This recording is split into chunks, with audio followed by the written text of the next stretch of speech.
en Getsemaní bebió esa copa. Vamos a mirarlo un poquito y nos vamos a enterar y nos vamos a dar cuenta del contexto tan hermoso. Se va a grabar esto, si después queréis mirarlo porque tiene bastante información. O sea que, ¿de dónde sacan las 4 copas?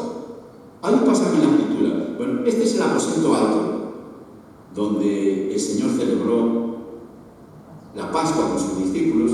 Estamos renovados, dicen que parece que el lugar está, pero son muchos siglos que han pasado. Pero ellos dicen, bueno, este es el lugar. Nosotros tuvimos el privilegio de estar aquí, ¿verdad? Me imagino que fue renovado, pero dicen que ese fue el lugar.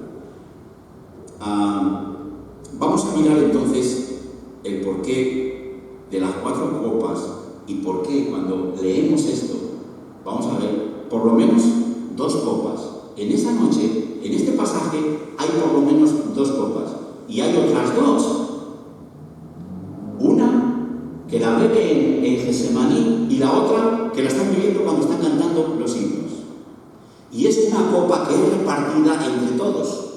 No es, digamos, que cuando se celebra la Pascua hay 4 copas para cada uno, no. Son 4 copas en las cuales se reparten entre los que hay celebrando la Pascua, ¿verdad? Quiero que entendamos eso, que si no a veces hay malas interpretaciones. Bueno, ¿de qué sacan las 4 copas? Y en el tiempo del Señor se celebraba con 4 copas. De Éxodo capítulo 6, versículos 6 y 7, que ahí lo tenemos. Dice, por tanto dirás a los hijos de Israel, yo Jehová, y yo os sacaré de debajo de las cargas de Egipto, y os libraré de su servidumbre, y os redimiré con brazo extendido y con juicios grandes, y os tomaré por mi pueblo, y seré vuestro Dios, y vosotros también sabréis que yo soy Jehová, vuestro Dios, que os saqué de debajo de las cargas de Egipto. Este pasaje se llama el pasaje de yo haré, porque es el Señor el que hace todo. Y de ahí, cuando dice, yo os sacaré, esta sería la copa de la bendición, o la copa de la promesa. La copa de la bendición, o la copa de la promesa, es yo os sacaré. Y es esta que vemos aquí, la primera, yo os sacaré, ¿verdad? Que se llama la copa de bendición, o la copa de la promesa. Después, el texto dice, con juicios grandes. Ahí habla de la copa de la ira. Nadie la bebe, solamente una persona que la bebió, aquel que cargó la ira de Dios sobre él. ¿Quién fue? Cristo Jesús. Hay una copa y vamos a mirar qué es lo que hacen ellos. No la beben, entonces ¿qué hacen? Entonces, vamos a mirar qué es lo que hacen. Se llama la copa de juicio. Después hay otra copa que es os redimiré y se llama la copa de redención, que es ahí cuando el Señor dice tomad y bebed, porque ese es el nuevo pacto en mi copa. Esa es la copa de la redención. A ver, el paratico a veces no va. Bueno, Concepción le puedes dar un poquito ahí. Viene la copa de la redención. Seré tu Dios en la copa de la alabanza. Esas son las 4 copas. En el pasaje que hemos puesto de frente y hemos leído en Lucas, se menciona la primera copa, que es la copa de bendición, y se menciona la tercera copa, que es la copa de redención. La palabra de redención es te compré, te redimí, te compré. Otro elemento de la Pascua, bueno, lo hemos dicho ya, que es el pan sin levadura, es la colocación de una comida simbólica, ¿verdad?, que incluye el hueso de cordero, en memoria al que se sacrificaba, y después hierbas amargas, que he dicho anteriormente, que con otros alimentos, que por el mal tiempo que pasaron ellos. Y también hay un lavado ritual, porque ¿de qué aparece? Hay una toalla y un lebrillo en la cena, porque es parte de la cena. Y vamos a mirar el por qué. Porque cuando el Señor lava los pies a sus discípulos, dice, de repente se puso a lavar los pies. No, es que entra dentro de la celebración de la Pascua. Nos vamos a dar cuenta de todo esto. Y es hermoso mirar que nada sucede por casualidad. Cuando el Señor le lava los pies a los discípulos, es que está dentro de la ceremonia de la Pascua. Era las manos, pero él quiere hacer los pies. Y vamos a ver el por qué. O sea que vemos, la primera copa es llamada de la bendición o santificación o la promesa. Y viene precedida por una bendición. O sea, antes de comenzar ellos su comida, ahí viene esa copa, que es de la bendición.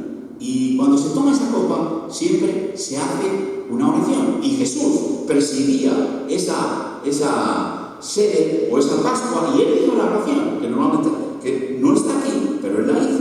Se dice así: y habiendo tomado la copa, después de haber dado gracias, dijo: tomad esto y repartidlo entre vosotros. Así que Jesús dio gracias. Y aquí nosotros vemos, dio gracias, pero dijo: gracias, Señor, y ya está. No, dijo lo siguiente: bendito seas tú, Adonai, nuestro Dios, el Rey del universo, quien creó el fruto de la vid y lo repartió en sus discípulos. Esta era la forma en la cual se hacía. Y esto es lo que Jesús dijo también. La segunda copa se le conoce como la copa de las plagas o de la ira de Dios. El objeto era tener presente que el pueblo de Israel salió a liberación a través de unas señales tan fuertes que Dios hizo contra los egipcios, y fueron sacados con brazo extendido. Y ahí Dios manifestó la ira ¿sobre quién? Sobre los egipcios. Y ellos, cuando toman esa copa, no la beben. Ellos hacen lo siguiente. Por eso después se lavan las manos. Meten el dedo y echan. ¿Cuántas plagas hubo en Egipto? ¿Cuántas plagas hubo? 10. Y echan 10 gotitas en mi plato. Ahora, esta copa no es mencionada aquí, en este pasaje, pero es interesante observar cómo Jesús, unas 2 horas después de esto, fue a Getsemaní. Y según nos dice Lucas 22, 42, 44, que lo podéis leer y lo tenéis ahí enfrente, en vuestras Biblias, diciendo: Padre, lo tenéis ahí, porque tenemos la Biblia abierta en Lucas 22, dice: Padre, si es tu voluntad, aparta de que esto está en el capítulo 22, versículo 42 al 44. Padre, si es tu voluntad, aparta de mí esta copa. ¿Qué copa? Padre, ¿estoy diciendo la referencia correcta? Sí. Ok. Dice: Padre, si es tu voluntad, aparta de mí esta copa, pero no se haga mi voluntad sino la tuya. Entonces se le apareció un ángel del cielo, fortaleciéndole, y estando en agonía oraba con mucho más fervor, y su sudor se volvió como gruesas gotas de sangre que caían sobre la tierra. Ahí vemos, la ira del Dios Santo es puesta sobre la persona del Hijo de Dios, y él en su agonía bebe esa copa, aunque como hombre él dice: pasa esta copa de mí. Como hombre, él es un hombre perfecto y pasa por todas las situaciones que nosotros pasamos, y él está sufriendo esa situación, y él dice: si es posible, si hay otro medio, si hay otra manera, pasa de mí esta copa. ¿Qué copa habla? La copa de la ira. Pero dice: se haga tu voluntad y no la mía. Y el Señor bebe esa copa. Es el único ser que ha podido beber esa copa. Y el judío toma con su dedo y echa 10 gotitas y no beben esa copa, porque saben que es la copa de la ira. Y ellos dicen: bueno, los egipcios la bebieron, el Mesías bebería esa copa, y el Mesías la bebió. Jesús de Nazaret bebió esa copa. ¿Dan cuenta? Después de esta copa, en el orden de la cena, tiene lugar un lavado ritual. Y uno dice: normal, si han puesto su dedo en el vino, ahora hay un lavado ritual. igual, ellos tienen que lavarse las manos todos, ¿verdad? Y muchas de las veces, como dije anteriormente, a veces pretendemos colocar esto sin conocer el contexto, y muchos de los que inteligentemente vienen al Evangelio dicen, pero ¿a qué viene ahora la toalla del lavado? Adéntrate en el contexto en el cual está, que es un contexto hebreo, no es un contexto ni Roman Catholic, ni es un contexto griego, es un contexto hebreo. Hay muchas partes de la Escritura, hermanos, que tenemos que meternos en ese contexto. Eso lo había dicho cuando estábamos estudiando el libro de Ruth. Si no nos metemos en ese contexto, tenemos tremendos problemas. Por eso aparece ahí de esa forma ese lavado. Sin embargo, en cambio, el Señor, esa noche, en el momento de lavarse las manos, el Señor, en esa Pascua de la Pascua, lavó los pies de los discípulos, enseñándoles una lección de humildad, ¿verdad? Él aprovechó esto. Ellos habían estado discutiendo anteriormente quién sería el mayor, y llegó ese momento en el cual, en el ritual de la Pascua, se lavaban las manos como en señal de limpieza, y el Señor está diciendo, en señal de servicio, les lavó ya no las manos, sino los pies. Hubo alguien que dijo, tú no me lavarás, Señor, ¿verdad? Y yo, si no vas a tener parte conmigo en el reino. Digo, sí, Señor, lávame no solamente los pies, sino la cabeza y todo. El Señor dice algo hermoso, el que está limpio no necesita lavarse, y ellos ya estaban limpios. ¿Por qué? Porque habían creído en la palabra de Él. Por tanto, no era necesario lavar todo, pero les estaba dando una lección de humildad. Cuando Él se sentó en la mesa, ¿verdad?, después de haber lavado, les dijo, pues si yo, el Señor y el Maestro, os lavé los pies, vosotros también debéis lavar los pies unos a otros, porque os he dado ejemplo para que como yo os he hecho, vosotros también hagáis, ¿verdad? Y Él aprovecha, el Señor Jesús, aprovecha ese ritual que hay en la Pascua, el lavado de las manos, para manifestar el lavado de los pies, que es el servicio en el cual ellos son llamados.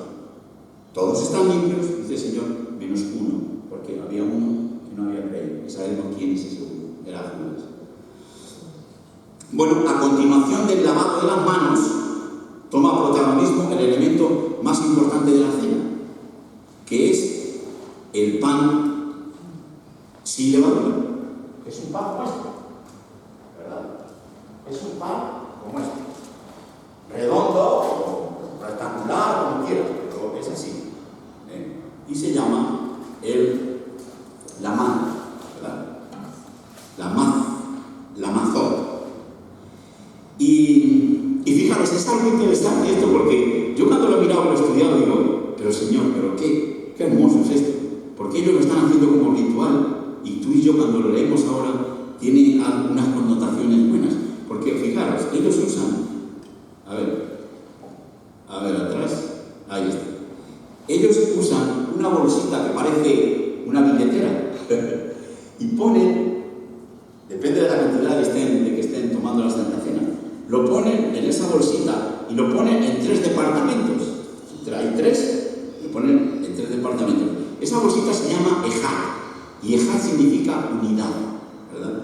Y cada uno de los 3 bolsitos, ellos le han puesto un nombre.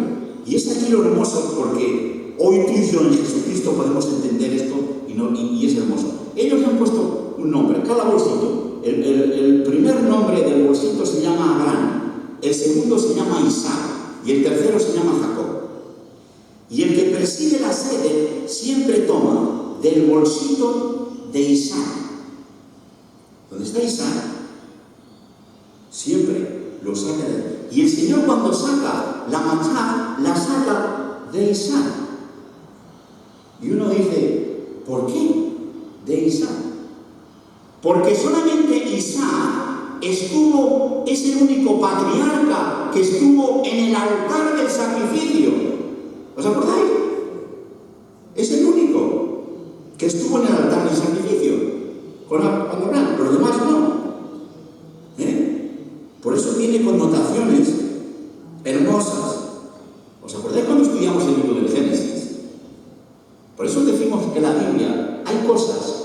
Isaac es una sombra, es una figura, es un tipo del Mesías. Y cuando estudiamos Génesis capítulo 22, ¿os acordáis que en el versículo 6 dice que tomó Abraham la leña del holocausto y la puso sobre Isaac, su hijo? Y tú y yo cuando decimos puso la leña y siempre nos imaginamos que es un haz de leña, pero en hebreo dice puso el madero. De tal forma que los estudiosos de este pasaje ven a Isaac y ellos no han creído todavía en Jesús. Yo a veces digo, ¿cómo es posible teniendo la escritura tan clara? Y ellos dicen, esto no es más ni menos que un hombre cargando con un madero hacia el altar del sacrificio. Fijaros, Cristo Jesús con el madero yendo hasta el mismo lugar, en el monte Moria. No lo ven todavía, porque el Espíritu no ha venido para manifestarle, pero tú y yo lo vemos y digo, pero qué hermoso ya. Ya en el tiempo de Abraham ya se nos estaba dando una connotación de lo que ocurría en el monte Calvario. Y ya Isaac es un tipo, ¿verdad? Y cuando fue puesto en el altar, vino el ángel, ¿os acordáis? Y dijo, detente Abraham, no mates a tu hijo Isaac. O sea, nos damos cuenta de esta realidad. ¿Bien?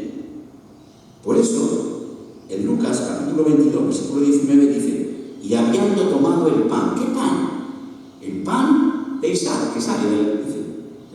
Después de haber dado gracias, lo partió y les dio diciendo, este es mi cuerpo, que por vosotros es dado. Haced esto en memoria de mí. Nos damos cuenta que cuando estudiamos las cosas bajo ese contexto hebreo, nos evitamos de tremendos problemas. 2 siglos después de que Cristo murió, se levantaron unos teólogos que empezaron a hablar de la transustanciación, que quiere decir que el pan se convierte en el cuerpo del Señor y el vino se convierte en la sangre del Señor. ¿Pero por qué? Porque no estaban en el contexto hebreo. Si están en el contexto hebreo y se entiende claramente que es una representación simbólica de su cuerpo que fue molido por ti y por mí en la cruz del Calvario, y no tiene nada que ver de Eucaristía, ni de transustanciación, ni de nada por el estilo. Cuando se entiende la palabra de acuerdo a la raíz, nos libramos de tremendos problemas. Y ese problema sigue ahora. La Iglesia Católica sigue pensando en la transustanciación y algunas iglesias protestantes también, y ese fue el gran problema de Lutero, que decía, no, es el cuerpo del Señor. Vayan al hebreo y miren la realidad de lo que Jesús sacó de Isaac, representación del sacrificio por nuestros pecados. Fíjate, yo lo estudié ahora sin mucho conocimiento de muchas cosas. Mi profesión ha sido el torneo toda mi vida, pero me gozo de estas cosas y digo, pero como estos hombres con conocedores del hebreo, del latín, del griego, no se dieron cuenta de esta realidad. Y a veces me viene un pensamiento de, porque tú, Valentín, eres demasiado simple. Es posible. Pero sabes, la persona cuanto más simple es, más nos creemos los milagros de Dios. Pero cuando empezamos a darle vueltas como los inteligentes, dice que la sabiduría del hombre no conoce el hombre a Dios, ¿verdad? Y aquí hay algo muy hermoso también. Hay algo hermoso porque cuando el Señor parte esto, lo parte, y dijo, tomad y comed, parte de esto lo guardan en un trapito. Lo guardan en un trapito, parte de ello, y el que preside la sede lo guardan y lo esconden.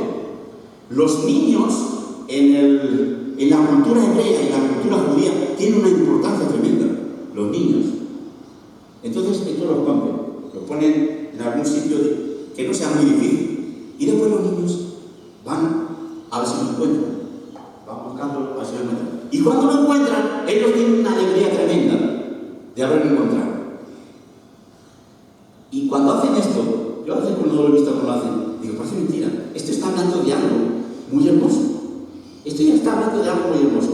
Porque lo envuelven como si fuera, digamos, un cadáver. Lo envuelven bien en el lino. Y después, cuando los niños lo encuentran, ven, mucha alegría, y se le da como un regalo. ¿Qué nos puede a nosotros hablar esto? Cuando vemos estas cosas. Fijaros, yo creo que aquí nos habla bastante.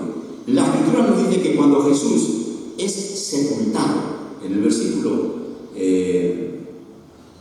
23 de Lucas 23, 53, nos dice que cuando Jesús fue sepultado, 23, 53, vamos a ver, ¿dónde estás? Dice, quitándolo, lo envolvieron en una sábana, lo envolvieron en una sábana y lo puso en un sepulcro abierto, en una peña, en el cual aún no se había puesto nada. Lo envolvieron. Y pasa el tiempo, y cuando llega la resurrección, en el versículo 24, dice que el Señor